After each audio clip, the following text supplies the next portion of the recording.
अस्सलामुअलैकुम। आज मैं बना रही हूँ बलोची टिक्का, जिसके लिए मैंने 4 किलो चिकन लिया है। 10 से 12 लीमू लिए हैं। 20 से 25 मोटी वाली हरी मिर्चें ली हैं, जिसमें मैंने गहरे कट लगा लिए हैं। अब ये आधा पाव मेरा लहसुन है और आधा पाव मेरा अदरक है, यानी कि 250-250 ग्राम, जिसको मैंने बारीक चॉप कर लिया है।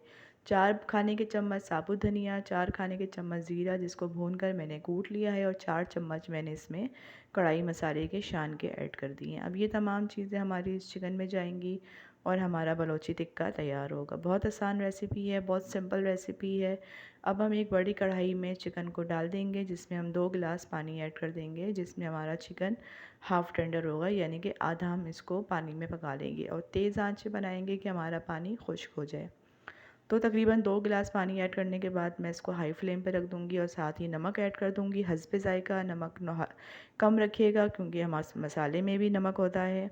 तो जब हमारा ये पानी ड्राई होने लग जाएगा, थोड़ा बहुत पानी रह जाएगा, तो यहाँ पे हम इसमें ऑयल ऐड करेंगे। ऑयल हम इतना ऐड करेंगे कि जिसमें तकरीबन हमारा आधा चिकन डिप हो जाए, और इसको हम हाई फ्लेम पर फ्राई करेंगे।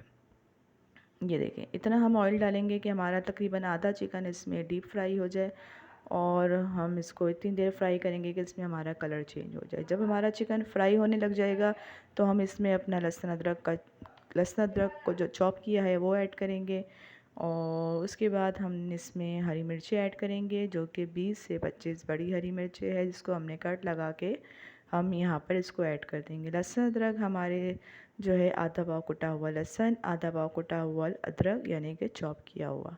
अब ये दोनों चीज़ें लहसुन अदरक हरी मिर्चें डालकर हम इसको हाई फ्लेम पर चिकन का कलर चेंज होने तक फ्राई करेंगे। फिर हम इसमें से ऑयल निकाल देंगे, यानी कि हम चिकन को ऑयल से अलग कर देंगे। ऑयल निकालने के बाद हम यहाँ पर इसमें लेमन जूस ऐड करेंगे, जो कि 10 से 12 लीमू का जूस है।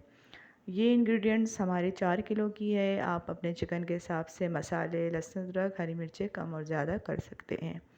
ये देखिए, लेमन जूस ऐड करने के बाद हम इसको 2-5 मिनट फिर हाई फ्लेम पे रख देंगे, और जो मसाला हमने तैयार किया था, जिसमें साबुत धनिया, साबुत ज़ीरा था, यानी कि 4 बड़े खाने के चम्मच साबुत धनिया, 4 बड़े खाने के चम्मच ज़ीरा, और 4 खाने के चम्मच हमारा कढ़ाई मसाला। ये डालने के बाद हम इसको अच्छी तरीके से मिक्स करके और 5 मिनट हम इसको हाई फ्लेम पे रख कर तैयार कर लेंगे। ये हमारा मज़ेदार बलोची टिक्का तैयार है। बहुत आसान, बहुत सिंपल रेसिपी के साथ, और बहुत ही चटखारेदार और मज़ेदार तैयार होता है। उम्मीद है आपको ये रेसिपी पसंद आएगी।